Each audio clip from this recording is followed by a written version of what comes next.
Soyez les bienvenus à cette 4e journée québécoise des dictionnaires qui a pour thème « Du papier au numérique, la mutation des dictionnaires ». Toujours à l'initiative et sous la responsabilité de Madame Monique Cormier, cette 4e journée sera certainement aussi riche et peut-être même davantage que les précédentes en découvertes, en rencontres et en réflexions. Et justement, comme il sera essentiellement question de support numérique, il n'y a pas eu et il n'y aura pas de publication d'actes imprimés, contrairement aux autres journées. Mais toute la journée sera enregistrée par le canal Savoir. L'enregistrement sera bientôt consultable dans la page de la Journée québécoise des dictionnaires et des émissions composées de conférences et d'interviews seront diffusées ultérieurement par le canal Savoir. Pour rester sur le mode numérique, je vous signale que le DVD que vous avez dans votre pochette est vide. Nous vous laissons le loisir d'y enregistrer les contenus que vous voudrez garder en souvenir de la journée. Tout au long de la journée, petit conseil, veuillez porter votre porte-nom. C'est votre sésame pour l'accès aux différentes salles, à la salle à manger ce midi, aux pauses, etc. Donc, arborez-le fièrement. Par ailleurs, de charmantes et charmants bénévoles, au foulard ou à la pochette turquoise, vous les avez sûrement déjà rencontrés, sont à votre disposition pour vous donner tous les renseignements, tous les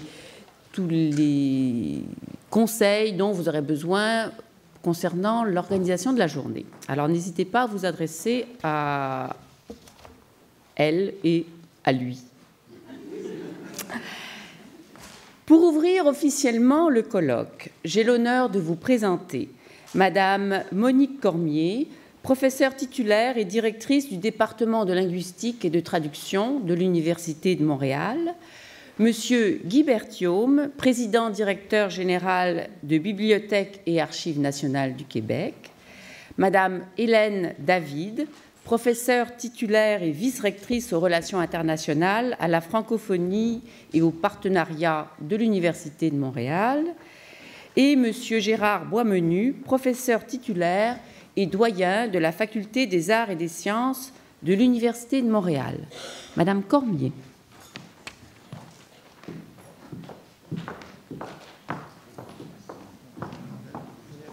Merci Noël. Bonjour à tous et à toutes. Monsieur le Président, directeur général, Madame la sous-ministre adjointe au secrétariat à la politique linguistique, Madame la présidente directrice générale de l'Office québécois de la langue française, Monsieur le Président du Conseil supérieur de la langue française, chers collègues de l'Université de Montréal, Mesdames, Messieurs. Comparé au thème de cette 4e journée québécoise des dictionnaires, du papier au numérique, la mutation des dictionnaires, reconnaissons que les 3 premières journées étaient plutôt rassurantes. Qui ne connaissait pas le Robert, étudié en 2003? Quelle famille ne possédait pas un Larousse, étudié en 2005? Et quel plaisir que de contribuer aux fêtes du 400e anniversaire de la Fondation de la Ville de Québec en 2008 par une étude sur les dictionnaires de langue française de la Nouvelle-France au Québec contemporain. Toutes ces années, d'une certaine façon, nous étions en terrain connu, en terrain solide, car l'expérience intime de chacun précédait la réflexion et lui servait d'assise. Le dictionnaire est un ami, reconnu pour sa fidélité. Jusqu'à tout récemment, on le voyait se renouveler, bien sûr, mais toujours dans l'esprit d'une certaine tradition qui faisait qu'on le reconnaissait toujours. Si le thème d'aujourd'hui n'est pas sans provoquer une certaine inquiétude, c'est surtout, je crois, parce que nous ne savons pas jusqu'où la mutation, qui s'inscrit dans une révolution technologique générale, mènera le dictionnaire. Et jusqu'où cette mutation nous touchera personnellement dans nos relations avec le savoir. Le dictionnaire s'est retrouvé au cœur de notre volonté individuelle et collective de maîtriser la langue française et de l'implanter ici en Amérique du Nord. Il a permis le développement d'une expertise québécoise reconnue mondialement. Justement, nous avons pensé dédier cette 4e journée québécoise des dictionnaires à 2 grands chercheurs qui ont été professeurs à l'Université Laval et que je salue chaleureusement. Il s'agit de messieurs Jean-Claude Boulanger et Claude Poirier. Un hommage particulier leur sera rendu en fin de journée, auquel vous êtes bien sûr tous conviés. En étudiant la mutation dont le dictionnaire fait l'objet ces temps-ci, nous manifestons notre espoir de le voir continuer à jouer un rôle clé dans notre vie, à notre tour de l'accompagner. Merci à la Grande Bibliothèque, à son président directeur général et à son personnel de nous accueillir à nouveau si généreusement. Merci.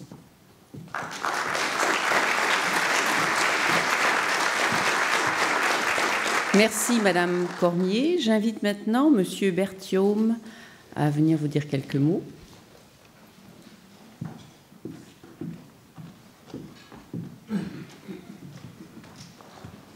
Merci, Madame Guilloton, Madame la sous-ministre adjointe au secrétariat à la politique linguistique, Madame la présidente directrice générale de l'Office québécois de la langue française, Madame la vice-rectrice aux relations internationales et à la francophonie et au partenariat institutionnel de l'Université de Montréal, Monsieur le doyen de la Faculté des arts et sciences, Madame Cormier, chers collègues, Mesdames, Messieurs, c'est bien sûr avec grand plaisir que je vous souhaite la bienvenue à la Grande Bibliothèque à l'occasion de cette 4e journée québécoise des dictionnaires. C'est la 2e fois que nous avons le plaisir d'accueillir cette journée à la Grande Bibliothèque. La première fois, c'était quelques mois après l'ouverture, l'inauguration en 2005. Et, comme le rappelait Monique, les échanges ont porté sur Pierre Larousse et les dictionnaires Larousse. Aujourd'hui, chercheurs, spécialistes, éditeurs et membres du public réfléchiront à l'avenir et à la diffusion des dictionnaires sur de nouveaux supports. À la lumière de considérations lexicographiques, pédagogiques, éditoriales et même financières, les communications d'aujourd'hui dévoileront un coin de l'univers virtuel dans lequel les dictionnaires et leurs versions numériques ont déjà pris place. Sans m'accorder trop de mérite, il me semble que je ne suis pas étranger au choix de ce thème. Je me souviens d'en avoir discuté avec Monique Cormier peu de temps après mon arrivée à la bibliothèque et il semble que l'idée ait fait son chemin. Mais je sais que les bonnes idées ont toujours plusieurs pères et je n'insiste pas, sauf pour souligner à quel point je trouve que le sujet des discussions aujourd'hui est actuel et pertinent. Je veux remercier très sincèrement Monique Cormier, l'organisatrice émérite de la Journée québécoise des dictionnaires, d'avoir choisi encore une fois Bibliothèque Archives nationales du Québec comme partenaire de sa très noble entreprise. Je salue également les autres membres du comité scientifique et organisateur, Mme Noëlle Guilloton, M. Benoît Melançon, Jean-François Joly, Marie-Françoise Joly, Valérie Palacio-Quintin, Fabrizio Gotti et de Bibliothèque Archives nationales du Québec, Sophie Montreuil, la directrice de la recherche et de l'édition, et Isabelle Crevier. Merci et bonne journée.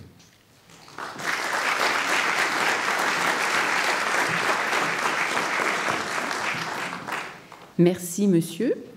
J'ai le plaisir maintenant d'inviter Madame David.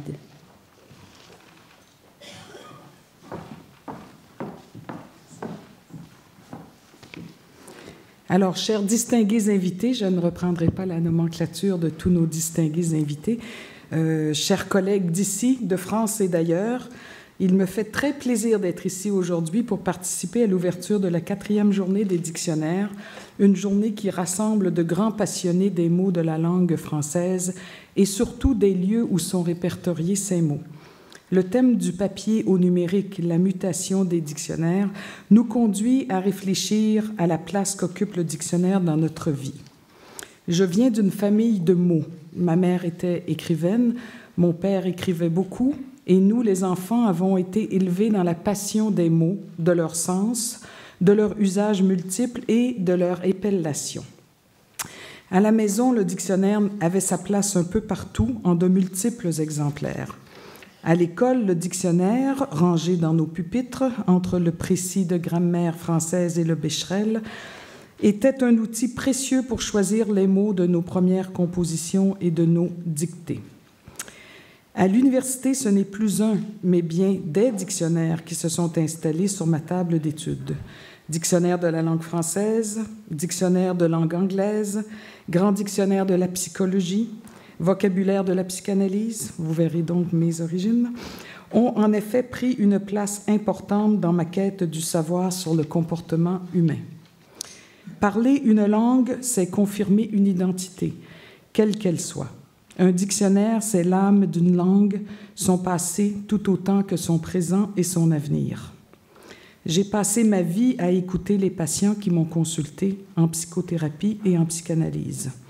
J'ai compris le poids des mots, leur sens pluriel, les joies et les désespoirs qu'ils peuvent provoquer. Les mots du dictionnaire privé de la vie affective ont toujours constitué l'essence même de la spécificité de chaque être humain. Je vous remercie tous et toutes de continuer à vous intéresser aux mots, à leur poids, à leur sens. Quel que soit le support technique pour préserver ces mots, il revient à vous, amoureux des langues, de protéger ce patrimoine de l'humanité. À titre de vice-rectrice responsable à l'Université de Montréal, d'affirmer l'identité francophone de notre institution, tant à l'interne que sur les scènes nationales et internationales, je ne peux que me réjouir de la tenue d'un tel colloque, un événement qui est de surcroît organisé par une grande ambassadrice de la langue française au Québec, professeure à notre université, Madame Monique Cormier. Je tiens non seulement à la remercier, mais encore plus à la féliciter pour cette formidable organisation autour de ce thème si important des mots qui, mis bout à bout, construisent des édifices qui ouvrent les portes de tous les possibles. Sur ces mots, justement, je vous remercie de votre attention et vous souhaite à tous et à toutes un excellent colloque. Merci.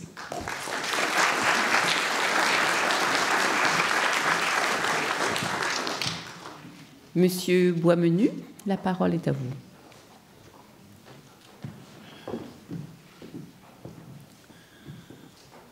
Bonjour, distingués invités, chers collègues, mesdames et messieurs.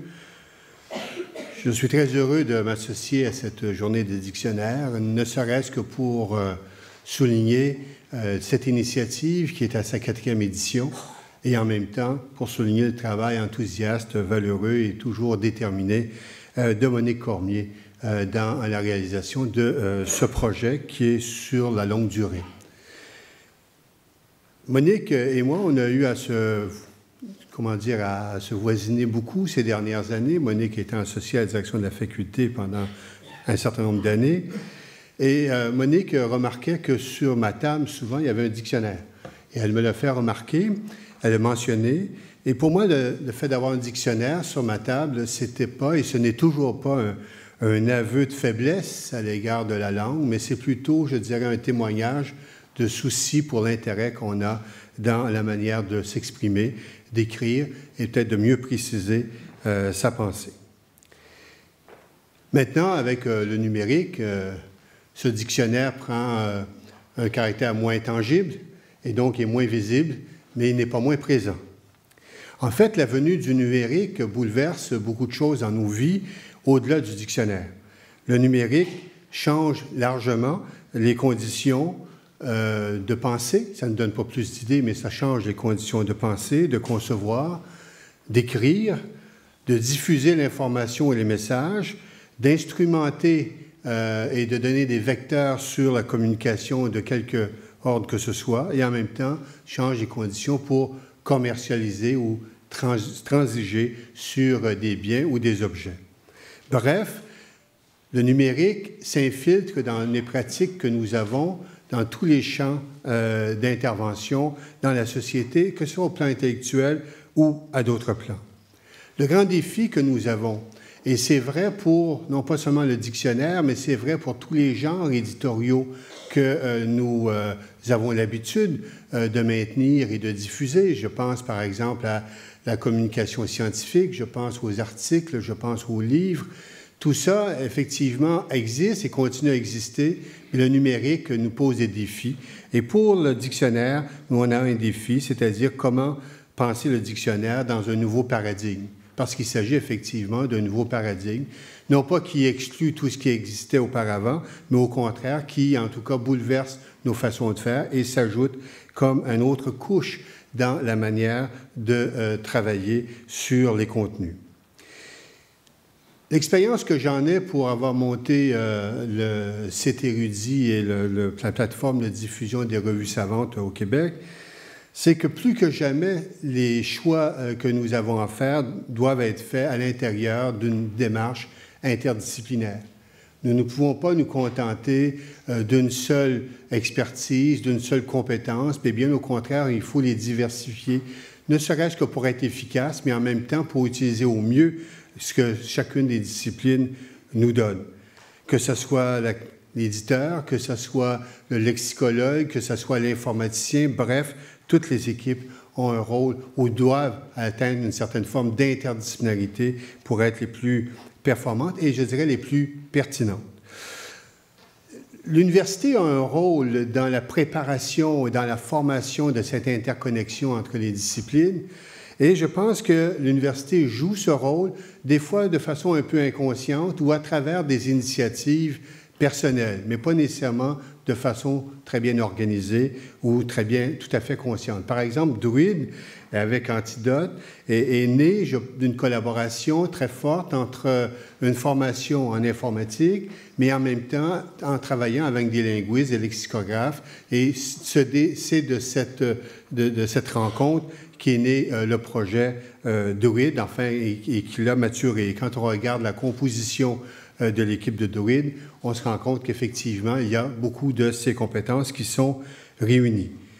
Nous continuons à travailler à l'université, à préparer des formations et des compétences qui peuvent ajouter des briques à cet édifice, non pas seulement le dictionnaire, mais la manière de produire des contenus et de connaître les pratiques et les façons de réfléchir, de penser, d'intervenir dans la société. Je pense à une chaire, par exemple, sur le processus de communication savante qui est en train de se mettre en place, à une autre en informatique affective qui est basée sur les réseaux sociaux. On peut les démultiplier, le centre sur les documents et les usages numériques. Tout ça, effectivement, construit, je dirais, une base plus large dans laquelle on peut puiser pour développer justement cette interdisciplinarité qui devrait être la base des grands projets, notamment pour la question des dictionnaires. Bref, avoir une journée des dictionnaires qui pose la question du numérique, c'est tout le contraire d'avoir une vision nostalgique ou d'une vision ringarde du dictionnaire.